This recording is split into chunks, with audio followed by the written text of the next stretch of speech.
Morning, market chameleons and soon to peer, Mr. Chameleon the King, Dimitri Pargamana. Good to see you this morning, Dima. Good morning, Will. How are you? Awesome. It's the last trading day of the week, unfortunately, but we do have the weekend to look forward to. And then Monday, as always, we start trading again. So what are you seeing this morning, D? Actually, we should Yeah, do the disclaimer, huh? yeah, let's do the disclaimer real quick. So good morning, everyone. Before we get started, keep in mind, Will and I, Market Chameleon, we're not registered investment advisors. We're not broker dealers. We're not telling you what to do. We're just sharing ideas. If you need professional help, call your broker. That's what they're there for, to help answer your questions and provide you with guidance. There's a disclaimer. All right. What are we seeing in the share market? my Anything? screen. So today, what I think we'll do is we did push out a couple new reports last night. So these will be available today on the website. I'm going to go over them. I promised, we would push some out this week. So we did 3 new reports this week. One is company issued forward-looking guidance. So when a company reports earnings, management will come out and talk about, the quarter and what their outlook is going forward. So we capture some of that data, create a report of forward-looking guidance. So that's available. We also did a report on PDFUA dates, which are specific to biotech companies. Biotech companies have other events that are important other than earnings that are big catalyst moving events. So that we created that report, pushed it out yesterday. So if you're looking for those upcoming dates, that report's available. I'm going to show that briefly. We also created a report, a fast cash burn rate report, and I'll go over that one a little bit after the pre-market report. So we'll start out with the pre-market, and then I'm going to try to see if I could cover, a little bit of each report because they are brand new. I'm sure there'll be questions, but we did push them out last night. They're available today. And let me know if there's any other questions along the way, Will. I'm going to try to answer as many as I can, before the end of the show. Will do, my friend. So I will do. All right. This here, it's the pre-market report, stocks moving into pre-market hours. We have the most active stocks, biggest percentage gainers, biggest percentage decliners. I'm going to filter out the higher market cap stocks first. So I'm going to use this market cap filter, go to market cap 20 billion or higher. So we see here we got 8 on the percentage gainers list, 70 on the percentage decliners list. So from that perspective, looks like a weaker opening or more negative bias at the opening. Couple of them I see here, they're moving on earnings. So over here on the gainers list, we got 8 stocks here. You have these little alerts. So if there are news, you could hover over it. AZN had news today, up 4% in a pre-market hours on 331,000 shares. They also WDC looks like they had earnings yesterday after the close. You could hover over that and read, what they're saying, but that's up 3.4% in a pre-market hours on 73,000 shares. Same thing on the other side where the decliners is. The top one is Twitter. Looks like they reported earnings, down 12.6% after reporting earnings in the pre-market hours, trading 1.2 million shares in the pre-market. So since I have 3 other reports to cover, I don't even know if I have time for all 3. I'm going to just try to go one at a time. If there are no questions on the pre-market, Will, I'm going to move on. Sounds good, Dima. Okay. So the first report under stocks, there are going to be 2 reports that you will see here. It's under stocks. One is the fast cash burn rate report. One is the PDUFA dates. Okay.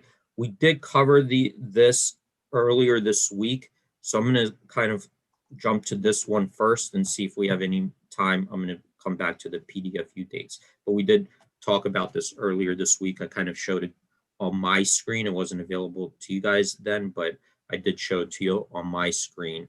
And we talked about some of those features. So let's go to the fast cash burn report. And here's the report. Before we go into the report, let me just explain to you what's going on. This is looking for stocks, okay, companies that are generating negative returns or basically losing money from their core operating activities. So from their core business, they're not making money, and it's looking for the last 4 quarters. So if they've consistently lost money in the last 4 quarters from their core operating activities, that starts to filter out these stocks, okay?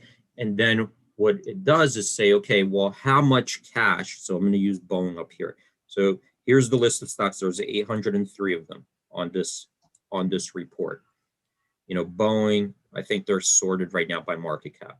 So we know Boeing, Aerospace and Dynamics.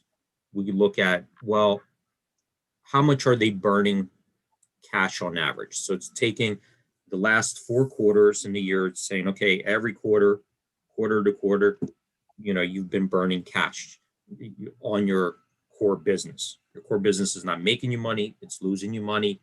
On average, how much are you burning every month? So Boeing right now is burning $1 billion every month, okay?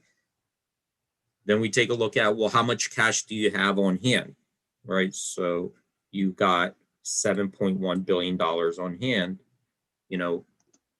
If you're burning, that, these are all rounded, then we estimate, well, what is your runway, right? Where does your potential runway before you either go insolvent or you have to raise more capital? So there's other ways, right, to get more capital. Either they sell off assets, they sell debt, so you could go sell bonds, or you could go sell stock. So a lot of times when you're in trouble, they'll probably go sell stock. Not always, but sometimes they'll go sell stock, sometimes they'll go sell assets. But when you sell stock, which is called a secondary offering, right? So Boeing could issue more shares. Lots of companies do that. Tesla has done that. Many companies do that. When you issue more stock, what happens is it's a dilution effect, right? Because now there's more shareholders. So there is some negative, right, to issuing more stock because as a shareholder, you're getting diluted. Does that make sense so far to everybody? So me, I'm sure it does everyone else. Okay. Now, when we look at this report, keep in mind, this is a starting point, and I'll explain to you what I mean by it. So this is just a starting point. You still want to go investigate what's going on with the company. Why is this happening? What are they saying about the future outlook?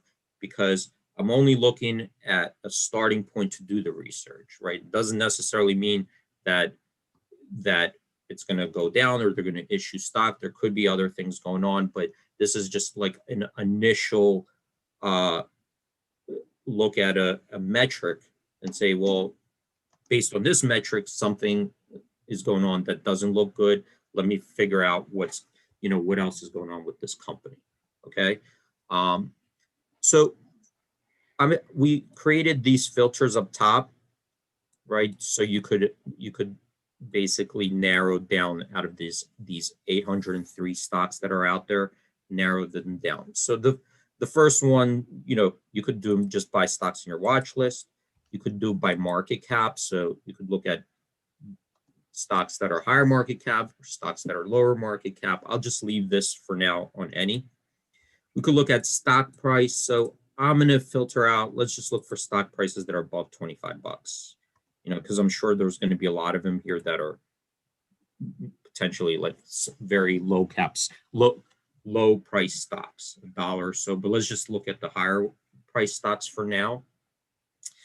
We also added a technical indicator. So the technical indicator is over here, and it's basically taking a look at, well, what is the stock doing,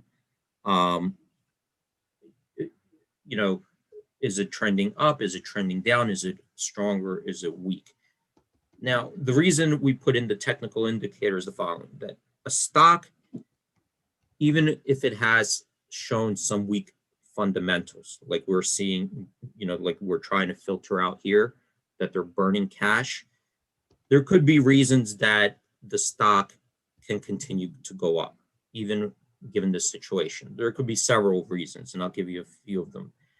You're burning cash, which might not look good, but at the same time, the company itself could have other strong fundamentals behind it, such as, assets, could have a lot of real estate, it could have, patents, and it could also be going up because it's burning cash, but something else is something going forward looks optimistic, right? So they're maybe just investing in something that's going to have a big payoff later on. So it could be technologies, it could be a new product, any investment. So just because you're burning cash doesn't necessarily mean you're in trouble, right? It could be for a legitimate reason that you're just seeing an opportunity and you're just burning the cash because you see that opportunity. Another reason, like here's Carnival, for example. I'll show you. Carnival right now, they're burning cash, right? So $727 million per month, they're burning cash. They got $9.8 billion in cash reserves, so they could, burn for a while at this rate without generating a profit. But with Carnival, we kind of know what's going on. It's not necessarily because their business model is bad. It's just that right now their ships are not allowed to sail, right? Because of the coronavirus. So if their ships are allowed to sail, they could go back into profitability, and this will turn around and become positive. If they, if their business model was already positive, you would assume going forward it will continue to be once they open up. So there could be other reasons behind this that you have to consider, right, when you're looking at this report. Does that make sense to everybody? The things that I'm. Yeah, Mike from Tyler, our favorite. Well, I can't say he's our favorite Texan, but from Tyler, Texas, he's one of my favorite Texans. Is asking if you could put a sector screener in here, so you could screen by sector. I see by industry you have. Yeah, you could do by.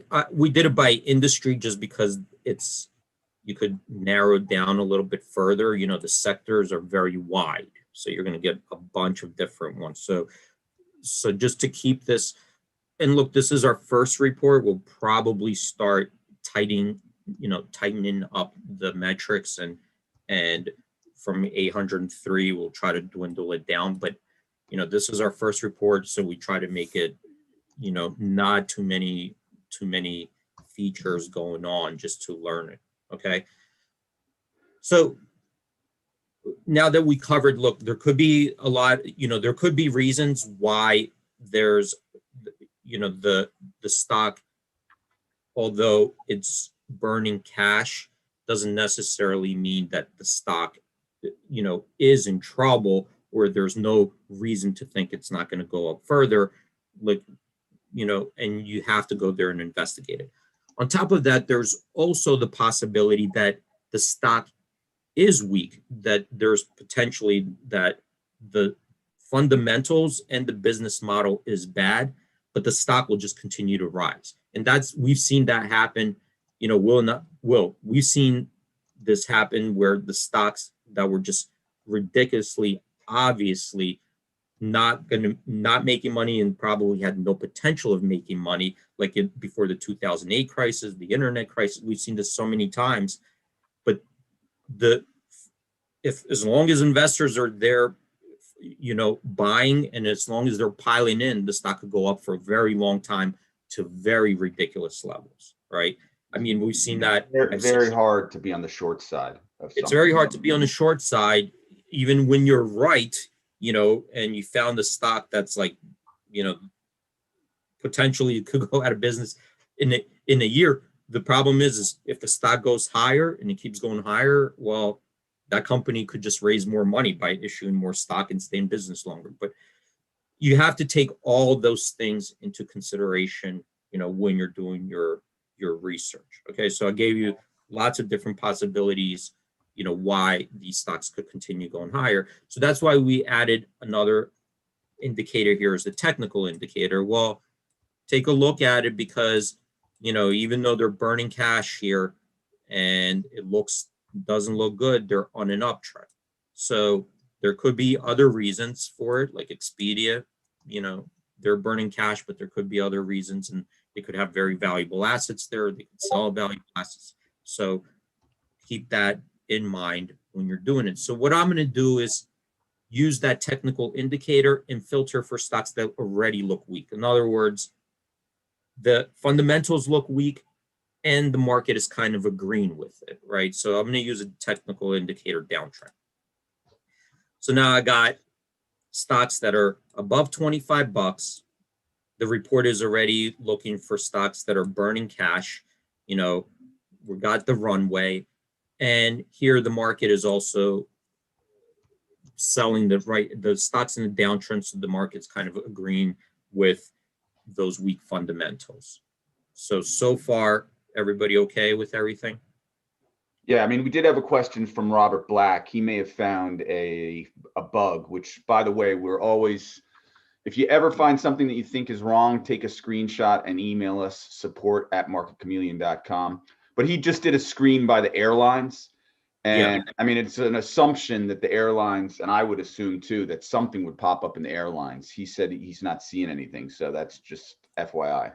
Okay. So and I'll take a look and, I'll take a look and see if it meets the conditions. So one of the conditions is it has to have 4 straight quarters of burning cash from their core operating business. Okay. So we'll take a look at it. If it didn't meet it, then I'll take a look. It's the first day we're pushing it out.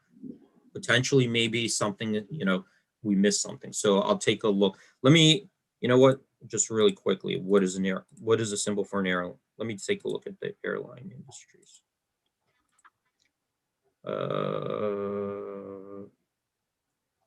What is a symbol like?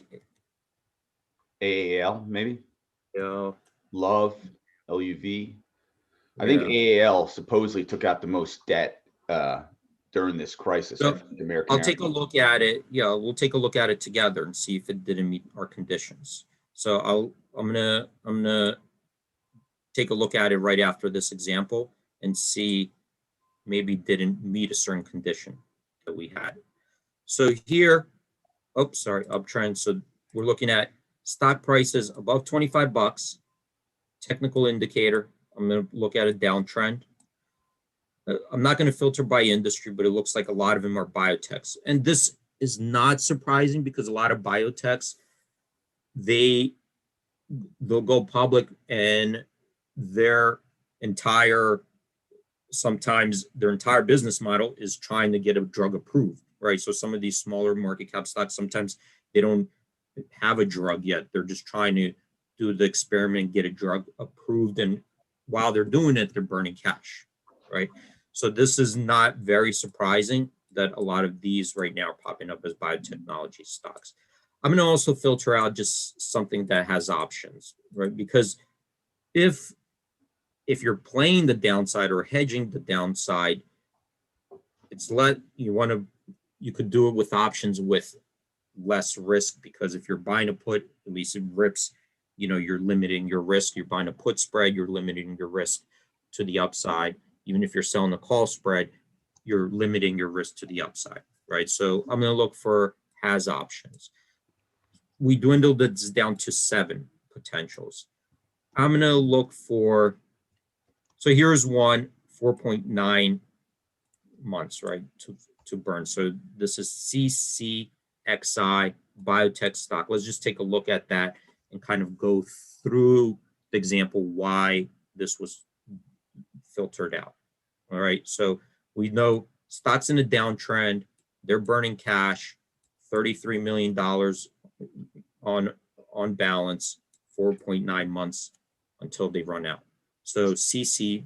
I'm going to click on that. It's going to take me to the cash flow report.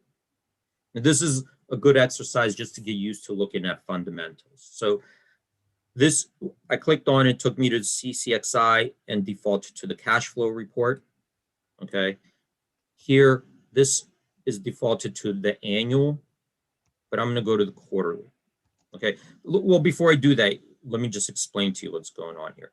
So here's their ending cash positions, right? So their ending cash positions, you know, it's always been positive, but from year to year, we see December 2020 fell from December 19th.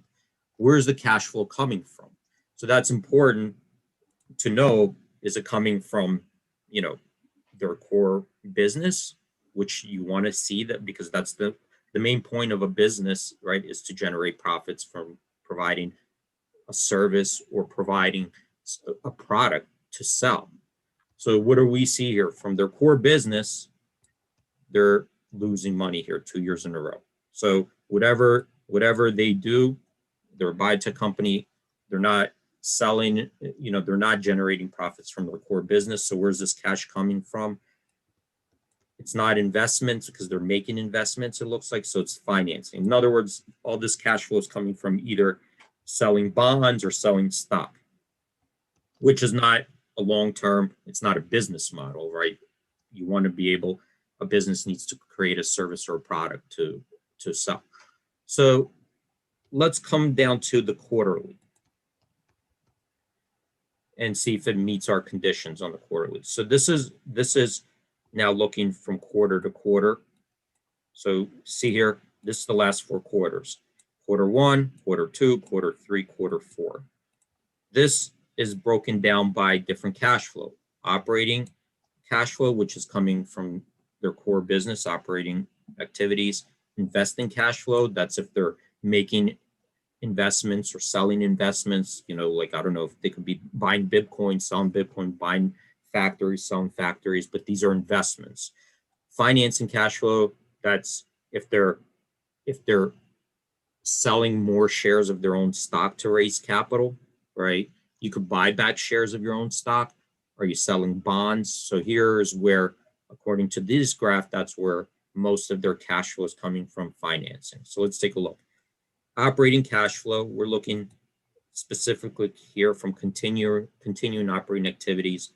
We see 4 quarters in a row, they lost 27.4 million. Then they lost 18.3 million. Second quarter, third quarter, they lost 16.2 million. Fourth quarter, 19.2 million. So if you're looking at this is per quarter, right? So like 3 months in there. So, you know, I don't know, roughly about $7 million, let's say, on average. So if they're losing $7 million, where did they leave off? You know, the last quarter that they reported, they said they have $33.4 million in cash. Okay, so you could see here that this path, if they stay on this path, it's not sustainable, right? It's not just, something has to happen, but it's definitely not sustainable, because if you run out of cash, you're going to be insolvent, right? You can't pay your bills. I'm going to take a look from the first quarter. Look, they started out $60.5 million. Their cash went up to $334 million. So where did that come from? So we see here in the second quarter, financing cash flow, that's where it came from, $335 million. So what happened was $325 million was issuing new stock. So basically they went out and did a secondary offering, potentially issued more stock, diluted your investors. They received $325 million. Okay. And looks like they got $10 million from other continuing operations. So they ended up raising $335 million. This is what their ending cash flow was. If you took out, you know, they lost 18 million here from continuing operating activities, lost 43 million from investing. So 343. And this isn't a loss. When you make an investment, right, cash flow leaves. So I don't know which investment they made. We got to go look and see what they're saying in their press release and what they're filing with the SEC. But $43 million went out towards investments. So we see here Then it dropped from 334 million to 57.3 million third quarter. Well, what gives? Why did it drop by so much? Looks to me 16.2 million. That was from operating activities. So I think that just went towards expenses. 262 million went to continuing investment activities. So this is important to see because they could have assets on there now worth 262 million that they could potentially sell. I don't know what investments they made. You have to go look. It could have been Bitcoin. It could have been, a factory. It could have been patents. I have no idea. You have to kind of go take a look at that, but it looks like they made a major investment. But if you do that, and I don't know if it's liquid or not liquid, but if you do that, you have less cash towards other things. They're left with 57.3 million. Let's jump now to the most recent fourth quarter. From 57.3 million dropped to 33.4 million. And that looks like it keeps coming out of here from their core business. Does everybody understand what's going on so far? Everyone's seen it, man. Okay. So that's why this stock was filtered out. And now you kind of have to go deeper and say, well, are they really in trouble? What is this? Where did this money go? Maybe it's a good investment. I don't know. Maybe they bought, maybe they bought something that went up a lot too, right? Maybe they bought Bitcoin or something, so who knows what this investment was, but it could be a big payoff as well. So you got to go take a look at that. They're a biotech company. So you want to read like, well, what's going on with their drugs, all that you need to take into consideration. But so far, this is what we know, that these financials look weak. It's not this path is not sustainable for forever. And we see that the stock, $45 on the 52-week low, right? When size is 70, near its 52-week low. Obviously, if the market is at a 52-week high, your stock's at a 52-week low. Technically, from a technical perspective, that doesn't sound like a strong stock. All right. So a lot of warning signs here. Wanted to point that out really quickly, just because we only have 3 minutes left. Let me just take a look at what was the symbol AAL. American Airlines is AAL. United is UAL. Okay, let me take a look at AAL real quick. So here, and this one is interesting. So they don't. So here they actually generated positive cash flow the last quarter. That's why I didn't make our report. All right, so you could still come in and look at it, but they did generate positive operating cash flow March 1st. They don't report it, if it's coming from continuing operating activities or discontinued operating activities. But this is the reason why it didn't make our report, because we're looking at 4 quarters at least. And this is our initial report, that we're sending out.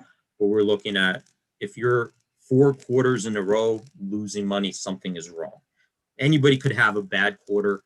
You could maybe have 2 bad quarters, but what we determined, and this was subjective, if you're 4 quarters in a row, that's something you should be starting to take a look at it, because then it's a warning signal. Why are you for a full year 4 quarters in a row just losing money from your core business? Is something wrong? So that's the idea. So it's not looking at net earnings, it's looking at earnings from the core business, right? From your main business. Hopefully that answers that question. Jake likes it, I'm sure. Awesome. All right. Well, we had one last question and I know we're right at 9:30. A new chameleon, John, was asking, when does it update for the current quarter? I'm assuming he's asking about our financials. How soon after they report into the marketplace do we update it? Right. So we're getting our data. Our data we're getting from Morningstar, right? So we're dependent on them updating it, and once they update it, we get it. because we just pull the data from them. So I don't have, because we don't control that part, I don't have it. I think it varies. I think that from what I see, from what I'm seeing the data,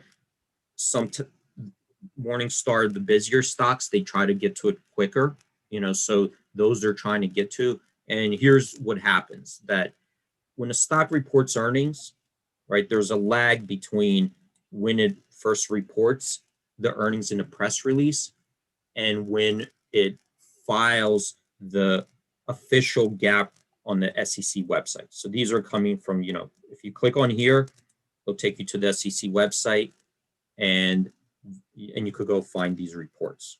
So we give you the link to go there and look at the reports.